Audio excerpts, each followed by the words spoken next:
Good morning, all. How are we doing? Just going to say a very quick good morning to Chris Ford, who's just popped into the chat. Morning, Chris. Good morning, happy people. The sun's shining on the righteous today. And us, apparently. Jim Turner's in the house as well. I know there's other people. Gary Muirhead was here. Mark Whiting's here. And I think first off the mark this morning was Ken Hatcher. Good morning, gents. I hope you're all fit well. Andy Darvell has just popped in as well. Now, I do have to tell you, double giveaway today. It's been a day or two since we last did a giveaway, so I thought it was about time we put that right. Digging through one of the cupboards here in the office yesterday, I came across not one but two baseball caps.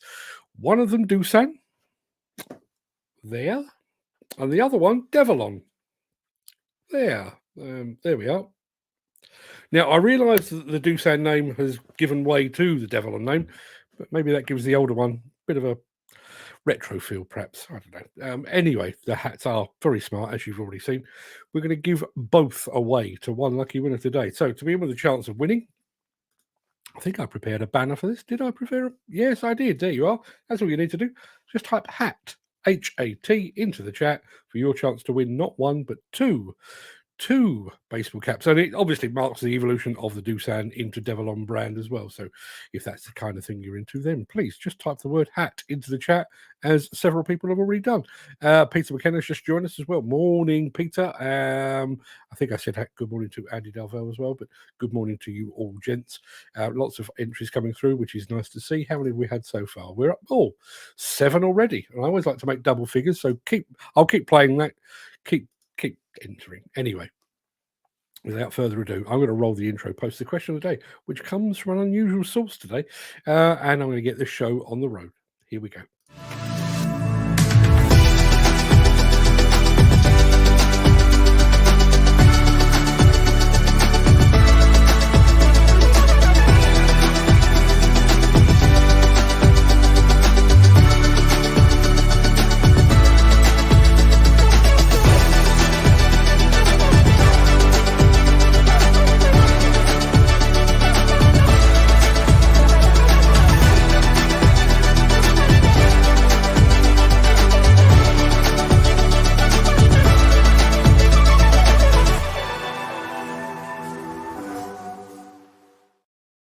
Now, I will get to the intro part in just a second, but had a message from Peter McKenna. You might recall Peter actually started a new job yesterday.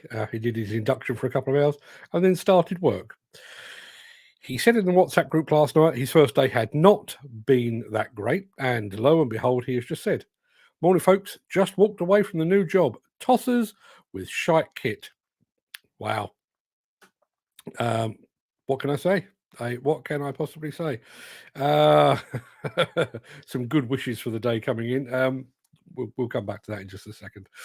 But it is Tuesday, the 7th of November. Welcome to the Breakfast Show. I am your host, Mark Anthony. In today's show, a Brazilian Big Bang revisited, Manitou's electric aerial, the anatomy of a hydraulic breaker, riddle me this, Rake Bucket or Riddle Bucket? That'll make sense when we get there.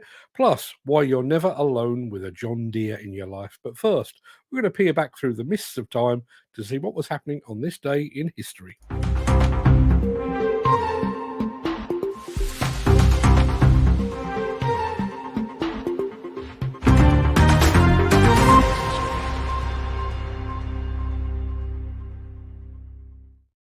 On this day in 1913, a storm that would become known as the White Hurricane swept across the Great Lakes in America. It would last until the 10th of November, sink 19 ships and kill more than 250 people. In 1918, the flu epidemic made landfall in Western Samoa. It would ultimately kill 7,500 people, more than 20% of the island's population, by the end of the year. In 1966, John Lennon met Yoko Ono for the first time at an art exhibition in London, kind of spelling the end of the Beatles. In 1972, a young attorney defeated longtime Senator Caleb Boggs to be elected to the US Senate. He would ultimately be re-elected no less than 6 times. That young unknown senator was a guy called Joe Biden. In 1991, basketball legend Magic Johnson retired from the LA Lakers and confirmed that he'd been diagnosed with the HIV virus. And on this day in 2020, Rudy Giuliani held the infamous Trump campaign press conference at a 4-season total landscaping facility in Philadelphia to contest the US election results. To this day, no idea what that was all about. Did he think he was booking the Four Seasons Hotel? No idea. Now, before we get into the meat of the show, let me quickly remind you of our question of the day.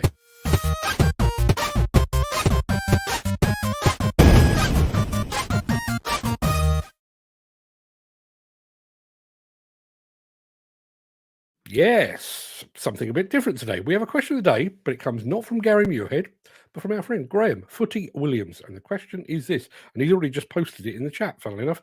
If you had a magic wand that granted you a single wish, what are you wishing for? I'd love to say I'd choose something noble like world peace or an end to famine, but I'd gladly settle for my family and friends having just about enough of whatever it is that they need. But what about you? Let us know in the chat. It doesn't have to be industry related. There's something you could wish for, Peter McKenna, a new job maybe? Let us know. We'll come back to that at the end of the show. And don't forget, look at the bottom of the screen, type hat into the chat for your chance to win not one, but two baseball caps, one Devilon, one Doosan. We'll come back to that, as I say, at the end of the show.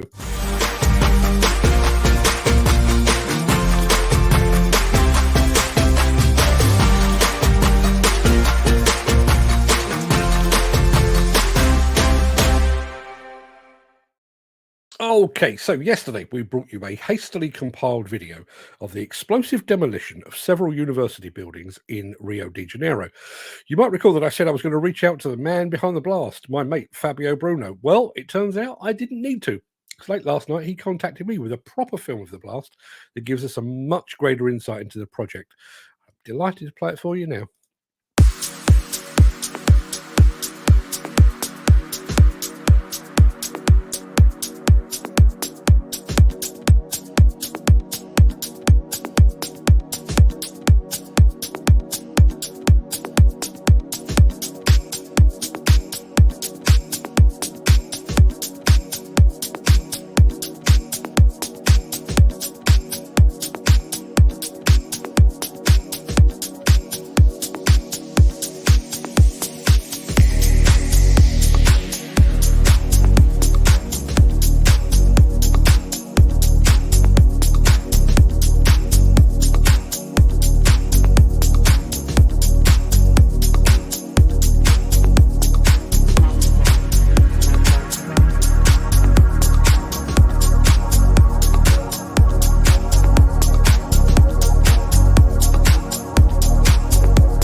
According to Fabio, he sent me a message last night. The railway that you saw in that film was reopened by 7:15 a.m. The road was ready for traffic at 8:30, and Fabio himself was tucked up in bed by 9 o'clock. Imagine trying to sleep after the adrenaline of something like that. Top job, Fabio, and thank you very much indeed for the video. I had a couple of comments coming in. I can tell you, I'm sorry, I've just seen one of the answers to our what would be your number one wish. Peter McKenna has just said only 1% of demolition is done using blowdown techniques. Possibly. Or what I would say is certainly in the US that is still a major option, much less so here. Although it does sound like we're going to get a few more up in Bonnie, Scotland in the not too distant future. Be keeping you posted on that. Ken Hatcher says, bit of power in that dynamite. You're damn right. Peter McKenna, I love having a blast, especially with friends. Quite right too. Now, what do we need to do next?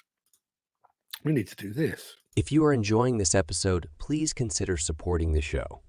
You can leave us a tip at buymeacoffee.com/demolition news. I do want to say a very quick good morning to Ryan Lee, who has entered our competition. We are now looking at a 1 in 10 chance. We've got 10 entries, so we've got double figures, which is always good. But if you'd like to win not one, but two hats, I'll show them to you again. There they are. One Devilon, one Doosan. Just type the word hat, H-A-T, into the chat, and I can see a lot of you have already done that. Yeah, okay, so let's crack on, shall we? and I have a quick riddle for you. Yes, I do. I have a quick riddle for you. What is the difference between a land rake and a rake riddle bucket? Nope, I didn't know either. Thankfully, Rhinox is on hand to explain. We frequently get asked, what is the difference between a land rake and a rake riddle bucket? In this video today, we're going to tell you what are the differences and what applications you would use each attachment.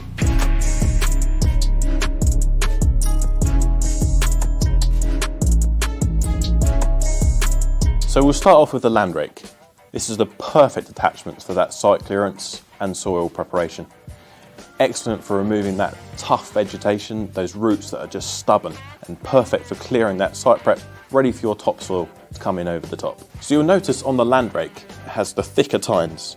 Now these are more heavy duty for removing that stubborn material that will not move with the rake riddle bucket. We also have the support bar that runs through the middle of the tines. This strengthens the tines and holds them equal and stops them twisting. You'll notice other manufacturers offer a smaller bar, but with Rhinox we go for heavy duty right the way through the bucket, so it is robust for the job that you have in mind. So now we have the rake riddle bucket. Now this is typically the size and style of your grading bucket for the relevant machine. This is perfect for the stripping of surface level vegetation such as grass or small roots, or even combing through sifted soil to remove those bits of aggregate or rubbish that is present that you want to remove to give you a perfect base ready for your topsoil. You'll notice that the narrower tines extend beyond the lip plate. This gives it the perfect tool for finishing off that soil prep in preparation for your grass. And the thinner tines is perfect for sifting out that unwanted material, rocks, stone, aggregate, brush, prepping your soil ready for the turf. So then, what size ranges do we do these two attachments? Start off with the rake riddle bucket. This is available from micro up to 8 tonne. And for the land rake, this is available from micro up to 13 tonne. So therefore, what would you choose for your application? Well, simply, if you have a large land clearance operation, want to roughly rough up the soil in preparation for the next stage, I would go for the land rake.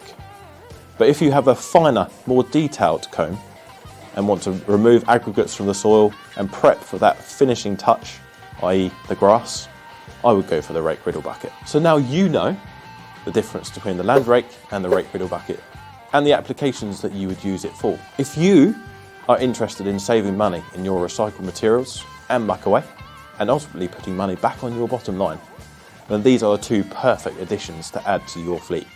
If you want to find out more about the land rake or the rake riddle bucket, or any other products that Rhinox offers in their range, click here to view the videos. But don't forget to like and subscribe so you don't miss a single upload. Thank you.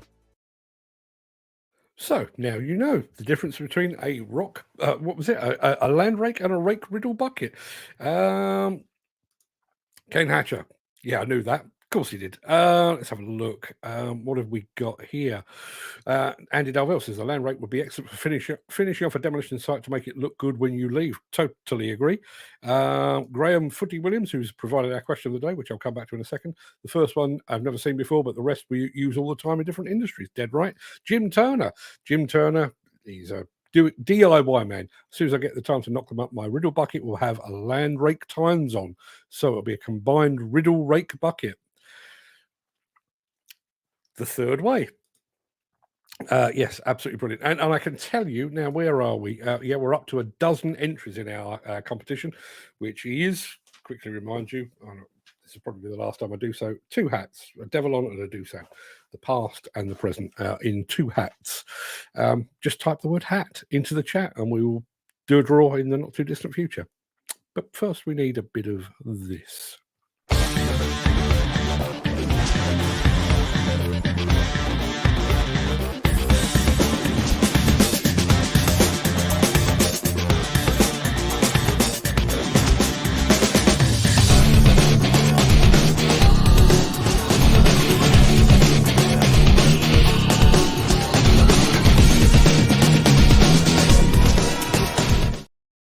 Despite all the very real concerns, electrification continues its inexorable march across the construction equipment landscape. The latest machine to fall under electric spell is a new aerial work platform from those fine French fellows, Mes Amis at Manitou.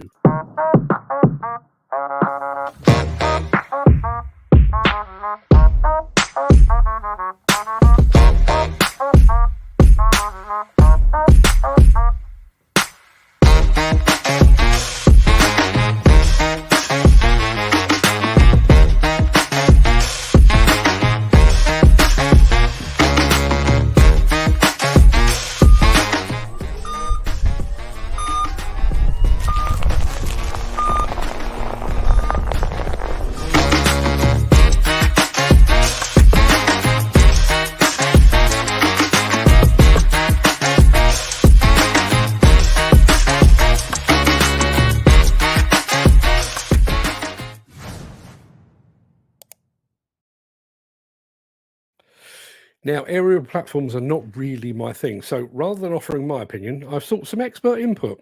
What did you make of that, John? It's electrifying! Yes, I kind of agree. Just going to go back to the chat very quickly. Andy Bullock, good question. No Daewoo cap. No, there is no Daewoo cap because I don't have one, to be honest, but I didn't dig that deeply back into the cupboard. I was just looking. I was basically looking for an old hard drive that I needed some video off, and I came across a pair of hats, and I thought, get them out of here. We'll give them away. And given the fact that Dan Cullen has just joined us, I would imagine he will be in the running. Dan, don't forget, type hat into the chat if you can from where you are. And he arrived just after Peter McKenna said, no sign of Dan. Well, he's here now. Graham Footy Williams says, not heard anything from Dan lately. Is he okay? Dan, are you okay? Let us know. And he's just joined the competition as well. So I think we know where the hat will be going. So while we're moving on with that, let's do a bit of this. Since the finance bill came into effect in April, the construction industry has seen a surge of fuel thefts. The rising cost of living has placed an additional risk of theft by employees and contractors, as well as opportunistic thieves. By using diesel dye and placing warnings of its use, you are sending a clear message that this is your fuel.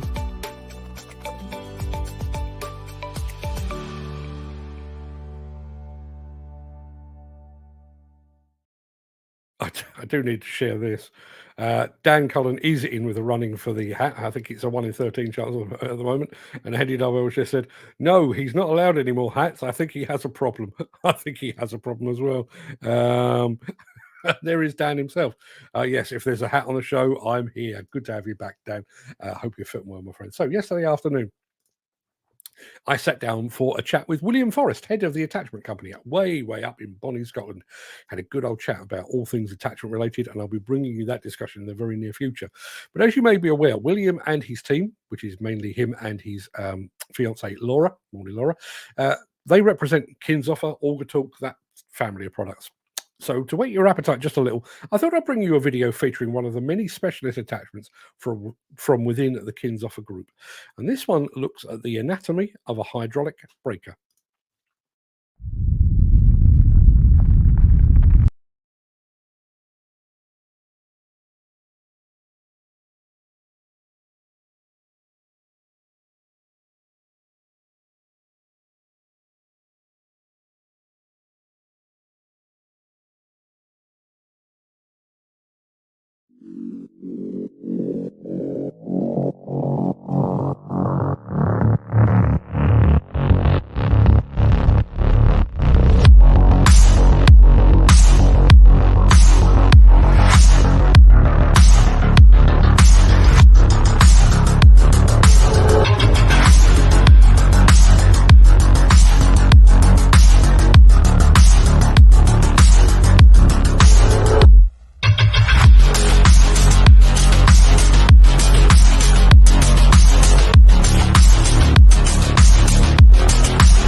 I'm with Andy Darvell, who said that is a cool video. It is a cool video. Did anybody else have issues with the audio at the very beginning? I had a bit, then I had nothing, and then I had proper audio. No idea what was going on there. That's a classic track with a great animation video, says Peter McKenna. Hats off to the team at Hammer and also at Kinsoffer as well. And don't forget, I will be bringing you my interview with William Forrest in the next few days. I started editing it yesterday and then just basically ran out of day. So back on that today at some point. Now, just a very quick reminder, I'm going to have a very quick look. How many have we got? We've got 13 entries for our prize draw, which is for these, both of these. Devilon, Doosan. Together. Just type hat into the chat. Our final film is about a minute long, so you've probably got about 2 minutes starting now to enter the prize draw. So if you haven't done so already, please type the word hat into the chat. If you would like to buy a limited edition Break Fast show sticker, head on over to buymeacoffee.com/demolition news/extras. And our final film comes from those fine folks at John Deere. And it's all about the support offered by their dealer network. But trust me, the film is a bit more epic than that. Early to bed, early to rise doesn't make anyone wealthy. Doesn't make them smarter. If anything, it makes them well rested. Wealthy and wise. That takes something else entirely. Something special. A tireless work ethic that keeps the wheels of human progress forever turning. And it takes the savvy not to do it alone. That's why your dealer gets up just as early and works just as tirelessly. Pairing your wisdom with unmatched intelligence. And true in-the-trenches support. From a robust parts network to warranty programs that minimize machine costs and downtime. To remote monitoring for the life of your machine, to giving it a second life altogether. So you can rest easy when the day is done, no matter what tomorrow might have in store. Your local dealer, always there. And like you, never idle. Yeah, my prediction that John Deere would set up shop here in the UK in 2023 doesn't look likely to come true, I'm afraid. So sadly, we just need to keep admiring them from afar at least. Speaking of predictions, which I kind of was, don't forget, we'll be hosting our prediction show, our 2023 prediction show, 7 p.m. on Wednesday, the 6th of December, followed by our Dig Fact Quiz of the Year on Wednesday, the 13th of December. Both of those are evening shows, both at 7 p.m., both on a Wednesday, the 6th and the 13th. Mark those in your diary. Now, it is time to find out who has won today's prize draw. Let me add this to the thing. We've got 13 entries. So I'm going to give you 5 seconds, if you haven't done so already, to type the word hat into the chat. H-A-T into the chat. 5, 4, 3, 2, 1. Too late.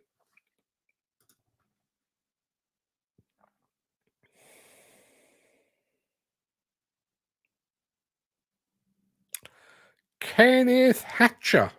He is now the proud owner of not one, but 2 hats. He has several more, but he has got a Doosan hat and he's got a Devilon hat. Congratulations, Mr. Hatcher. Mr. Hatcher. Yes, I see it. I can see it. Maybe that's how he won. For some reason, I've just had to check.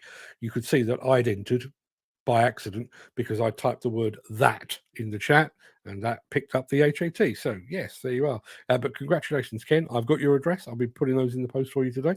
Let's have a look. Well done, Mr. Pizza Eater.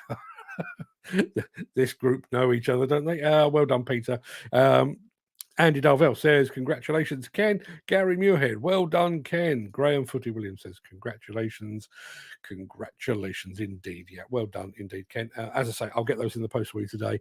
I think I've got a few bits and pieces to take care of after the show, but I will do my level best to get them in the post today. If it's not today, it will be tomorrow. You have my word.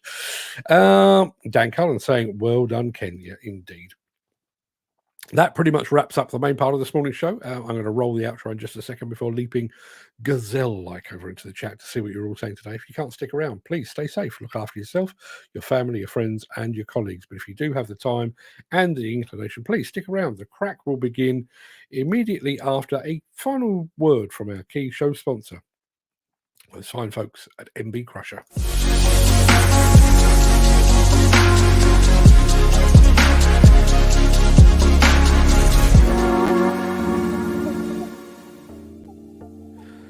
Morning all. How are we doing? I'm going to go right to the bottom of the chat because we just had another message of congratulations from our mate Glenn Johnston. Morning, Glenn, and thank you very much indeed. Ken, you are a popular winner, sir. Now, let me go back to the very beginning. Funnily enough, Ken was... I can't read how that randomizer is going to work. And I do promise you it is completely random. But it does seem to quite like people that arrive first. Ken Hatcher was first off the mark this morning. I wonder if that had anything to do with it. I wouldn't have thought so because until he typed the word hat, he wasn't in the draw. But it does seem quite the coincidence that the first people here often seem to win. Bizarre. Mark Whiting's here as well. Morning, Mark. Hope you're fit and well, my friend. Good of you to join us again. Gary Muirhead, who is enjoying a day off from being resident quizmaster because we had another one. We had one from our friend Graham Footy Williams. We'll come back to that in just a second. But Gary does say good morning, Mark. Good morning, everyone. Morning, Gary. I hope you're well too. Chris Ford is in the house. Good morning, happy people. Happy people. Oh boy, have you mistook the audience. The sun's shining on the righteous today. There's a bit of sunshine here. Maybe I qualify. You never know. Jim Turner's here as well. Morning, Jim. And Andy Darvell as well. Peter McKenna as well. Good morning to you, one and all. Now, Peter McKenna, listen. If you would like to share, I'm more than happy to send you the link. But just walked away from the new job. Tossers with shite kit, and I can't remember what it was. I can't remember the exact figures, but I know Peter expressed his concerns last night on the WhatsApp group and said that the company that he joined, I think he said, had gone through 9 guys in 20 days. At what point do you as an employer look at it and go, maybe the problem's us? Maybe the problem is us. Now, I mentioned that our friend Footy had come up with a question of the day. He did, and it was this. Question of the day, if you had a magic wand and one wish, what would you wish for? Obviously, being noble, an end to famine, an end to all wars, being selfish, Keira Knightley, but probably I would settle, and I think somebody else came up with that. If I could wave a magic wand and have all my friends and family, and that does include you lot, have enough. I'm not talking about millions or billions in the bank, but have enough, to not have to worry too much, to be able to go off on holiday and not have to worry about rushing back to keep the bills being paid. That'd be quite nice. If I stumble across that magic wand, people, stand by, because you're going to thank me. If only magic wand existed. Peter McKenna says, better health and wealth. Not a bad call. Ryan Lee, you see, magic wands, although they don't exist, they are far more likely than the miracle that Ryan Lee is asking for. A sensible job for a profit. A sensible job in the demolition industry. Have you completely lost your mind, Ryan? Morning, mate. Good to see you here. There is Graham saying good morning, bro, and he's entering the competition twice. There were 2 hats. He entered twice. Sadly, didn't win. Peter, sorry to hear the news. Better to walk away. There was something else comes along. Yeah, absolutely right. There will. Jim Turner, question of the day. I'd wish for an infinite amount of wishes. Somebody always has to cheat the system, don't they? But if I really only had one wish, I'd wish for a long and healthy life for my family and friends. Yep, that would do. That would do. And there is Footy actually posting his own question. Now, I did some this day in history, but Peter's come up with some more. 1665, first edition of the London Gazette was printed, longest running journal, and carried news of military appointments and engagements. Did not know that. There's another one, 1805, birth of Thomas Brassey, maybe, English civil engineer contractor who was responsible for building much of the world's railways in the 19th century. By 1847, he had built 1/3 of the railways in Britain, and by the time of his death in 1870, he had built an incredible 1 in every 20 miles of railway in the world. Is there a statue to this guy? You'd think there should be, wouldn't you? 1945, Group Captain H.J. Wilson became the first man to exceed 600 miles per hour, 970 kilometres an hour, flying a Gloucester Meteor jet fighter at Herne Bay. 1964, the country's first drink driving advertisement was shown on television with the message, "Drinking and driving are dangerous." 1964. The year before I was born. Didn't realise it went back that long. I mean, obviously I know drinking and driving went back that long, but I didn't realise we'd actually had TV adverts about it. Let's have a look. Question of the day. Andy Darvell says, my friends, family and myself to have long, healthy lives. Not bad. Not a bad call. Graham Footy Williams would like, if he had his one wish, he would like to go back to see his grandfather. Yeah, I wouldn't mind that. I'd love a chat with my granddad, Fred. Here's a weird thing, and this did occur to me yesterday. I did mention I've been writing about my parents quite a bit recently. Often, I won't bore you with it. But one of the things that just before she was taken ill, and it was the illness that finally killed her. My grandfather is buried, I don't know, 3 or 4 miles away from where I'm sat right now. And my parents had moved down to Worthing, so they were a good hour and a half drive away. And she said, I know it's a pain, but every Christmas, could you go and lay a wreath on your grandfather's grave for me? Because it's a long way for us to come. And I said, yeah, not a problem at all. Not a problem at all. Little did I realise when I agreed to do that, I'd actually be doing grandfathers and parents as well. Weird how things work out, isn't it? Peter McKenna says only 1% of demolition is done using blowdown techniques, and I do think that. I think as an overall global average, you're probably right. We have precious little here in the UK, although, as I say, we do have probably a couple coming up in Scotland in the not too distant future. But while ours are way down, the Americans still do a lot of blowdowns. They've got a lot of space. They have the space to do these things. So yes. Good point. Question of the day. Gary Muirhead. This is one that made me chuckle earlier. If he had one wish, it would be to make all these nuggets I'm working with on site disappear. Nuggets, yes, indeed. Bit of power in that dynamite. Yeah, it was a good blast. And I have to say, a very big thank you to Fabio Bruno. He really... I know I say this about a lot of people, but I met Fabio purely by accident many moons ago, and then he came to London, and myself and my mate John Woodward took him out for dinner in London, and he really is one of the nicest guys you could wish to meet. And he's also set up, not only are they running Fabio Bruno out of Brazil, he's native Brazil, but he's now got an operation over in the States as well, taking advantage of the fact, which we were just talking about, of the fact that the Americans still love a big blast. So yes, he set up shop over there, Fabio Bruno US. So hopefully be bringing you an American blast from Fabio at some point in the not too distant future. Peter McKenna likes a blast of a different type with his friends. Ken Hatcher waves his magic wand, and what does he get? He gets a trip to the Caterpillar test ground over in Malaga. You would think, after all the times that you've mentioned it, Ken, you would think that by now somebody at Caterpillar would have gone, oh, for the love of God, just get the guy over here. If I thought I had any influence with Caterpillar, I would put in a good word for you, but I don't.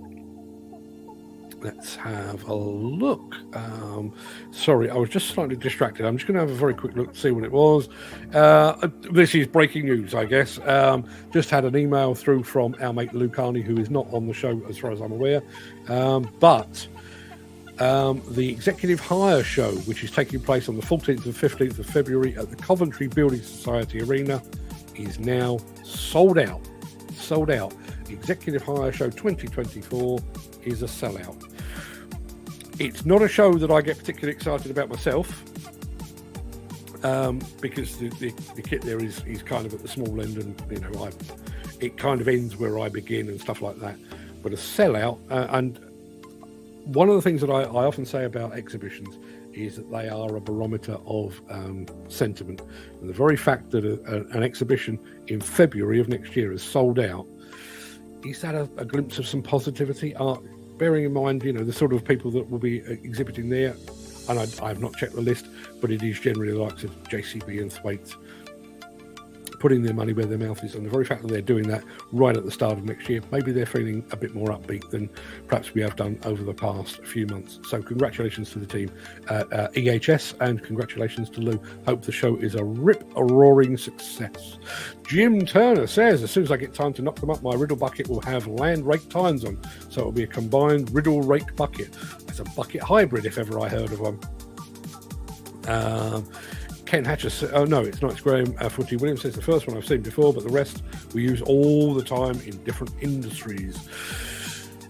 Andy Dovell, the land rake would be excellent for finishing off a demolition site to make it look good when you leave.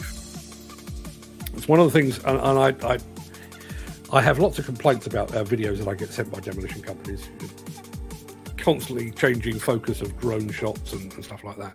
But the one that really annoys me is where you don't get to see the money shot, the payoff, the bit where the site has been completely leveled and it's absolutely pristine. You know, the service roads are swept, everything's been cleared away, all the equipment's gone, the skips are gone, and there you are, you've got a pristine piece of land. Please, demolition people, if you are filming demolition, be sure to get that, because that's the bit that everyone wants. That's what the client has paid you for. He's not paid you for fancy high reaches or wrecking balls or explosives or top down. He has paid you to provide a clean piece of land upon which to do something else. So keep it in the video, people. Andy Bullock, good morning, Andy. No Daewoo cap. See, wish I'd kept a few of those over the years. Can you imagine? I'm sure I had a Smalley Excavators cap at one point. Fairly sure I had a Priestman t-shirt at some point back in the day. Wish I'd hung on to it. Oh no, I mean, none of them would fit me anymore because I'm a bit of a bloater these days, but it would have been nice to have kept some of those.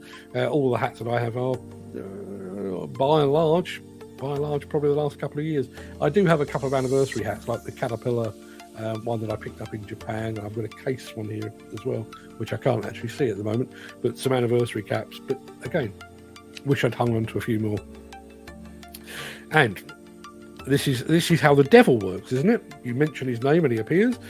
Peter McKenna says, no sign of Dan, with a sad face. And then Dan said, good morning. See, you mention his name and up he pops. Graham says, not heard anything from Dan lately. Is he okay? Apparently he is. He's fine, just having a few subtle issues, apparently, whatever those are. Chris Ward said, if I had a magic wand in this moment of time, I'd wave it and command everyone pays on time. Wouldn't that be nice? That's today's wish. Tomorrow it will be entirely different. A bit like when somebody asks you your favourite movie or your favourite song. I have a handful, but they change by the day.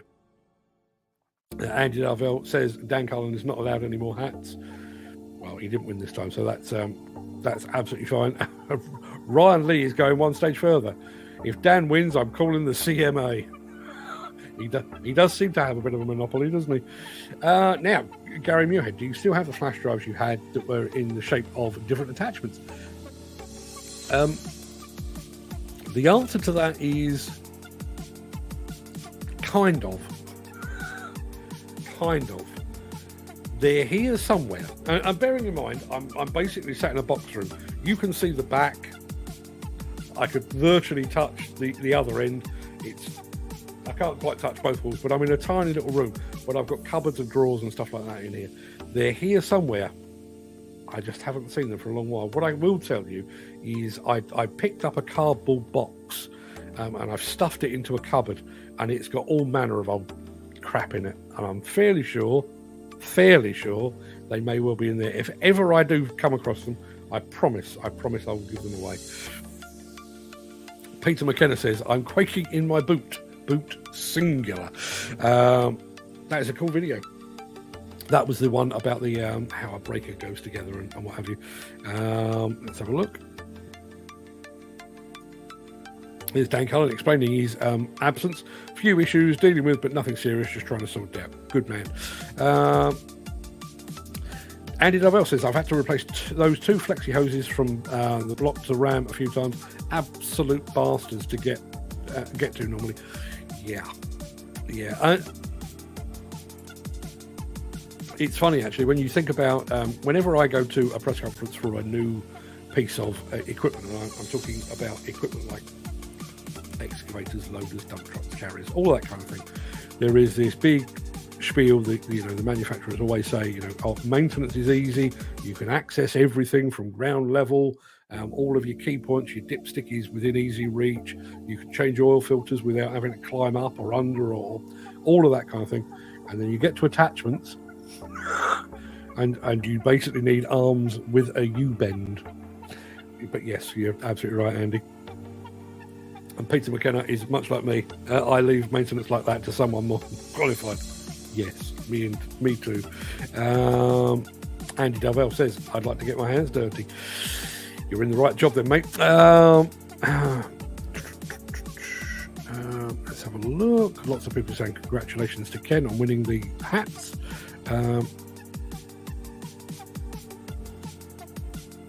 The sound is off from your actions, Mark, so it reminds me of watching some catch-up TV. I don't know. It just sometimes, and I get it exactly the same. When I finish this show, I then download the file and cut it to cut this bit off, basically, because if you weren't here, then the chat doesn't really mean a great deal. So I cut this bit off and I put it over on Instagram. And about 1 out of every 50 shows, I'm doing that. My mouth is moving and no sound is coming out. I don't know what causes it. There's a lag somewhere along the line. The question of the day was, if you had one wish, you had a magic wand, one wish, what would you wish for?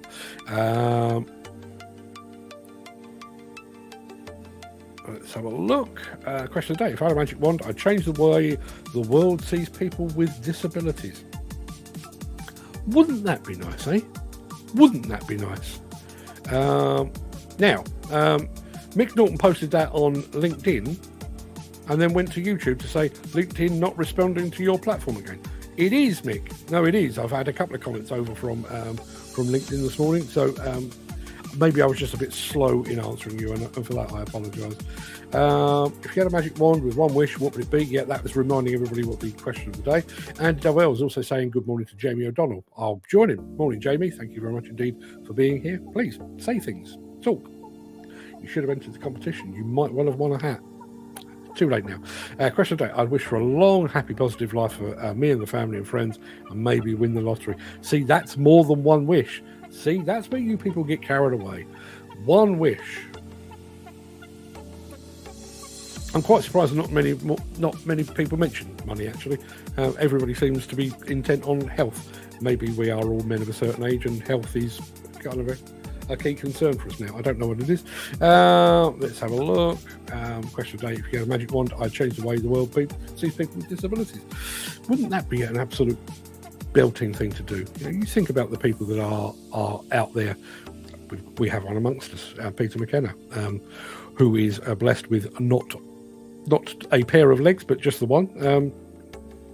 Gets by, does his job, has been doing so for many, many years. I think we need people, certainly those in the position of employing people, to look beyond the disability and look at, think about the word. Look beyond the disability and look at the ability. Because there is nothing to stop somebody like Peter McKenna going about his business. Do we consider severe dyslexia as a disability? I guess we kind of do. So we've got Graham Footy Williams in our midst. Can't read and write. He makes no bones about it. It makes it very, very difficult for him. Applying for jobs and all those things makes it very, very difficult for him to communicate on here. But stick him in a machine, stick some levers in his hands. He doesn't need to read or write. He just needs to go and do his thing, which he's been doing for 3 decades or more. Forget the dis. Concentrate on the ability, people. Good morning, Chris Hynett, doing big things in Gove, Northern Territories at the moment, on big demo machines. Chris Hynett is in Gove, is he? Does that mean that Chris Hynett is on the big Cabelco?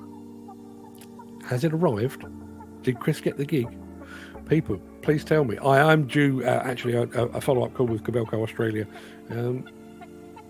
next week, I think it is. It's in the diary. I am due a follow-up because we are planning to do a follow-up. You might, if you've been around, you will recall that we were the first and the exclusive to say that the Cabelco 1400 had been sold to Liberty Industrial, going down under. apparently it has arrived. Andy Dovell. It did get held up, I didn't get to the bottom exactly why, but it was supposed to arrive, and apparently it got 3/4 of the way there and then didn't get all the way there. I knew it was en route, but now it's actually arrived, which is fantastic. And it's working as well, says Andy Dovell. In that case, I may just drop a line to Cabelco Australia this afternoon and see if we can get some images out of that. As I say, they've already paid. They are paying me to do a follow-up on it. So, at some point we will be doing that, but maybe it's early days. I don't know, but I will check with them in the not too distant future. I will remind you very quickly, the 6th of December, 7 p.m. in the evening, that's a Wednesday, we will be doing our follow-up prediction show. So we'll probably do about 10-15 minutes on the predictions from last year, which were disastrous. And we're then going to spend, I don't know, half an hour on predictions for the new year. And I really, really want yours. If you think that John Deere are still coming to the UK and are going to set up shop, I just got the year wrong, then please let us know.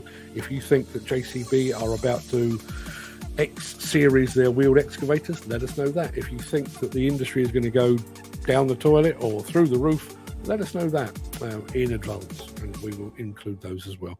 And then on the week, exactly 1 week after that, December the 13th, we're going to do what we're calling the Dig Fact Quiz of the Year.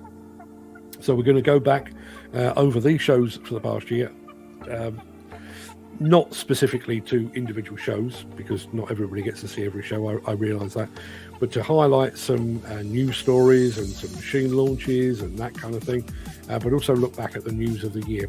If you've seen the Big Fat Quiz of the Year on TV, you'll know what it looks like, and I'm planning to do the Dig Fact Quiz of the Year.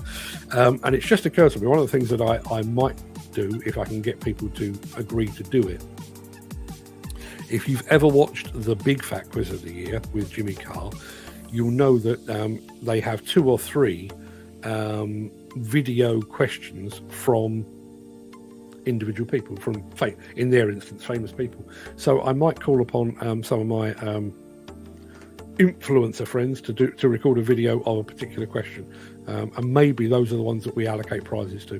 That's literally just come into my head. I hadn't thought of it before now. Maybe I'll do that. So I'll keep you posted on all of that. And if any of you fancy doing a video question, we can agree the question between us. Obviously, you won't be able to enter that one, but if you fancy being on the show as part of that, we can do that as well. I can record it, you can record it. We can do a combination thereof. All things are possible. You know how it works. That pretty much finishes us off, I think. I've got to go and finish my video editing on the William Forrest video.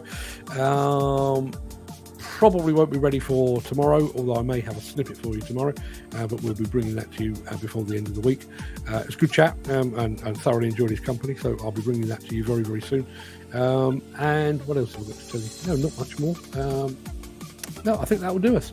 So everybody, please go and have a fantastic day.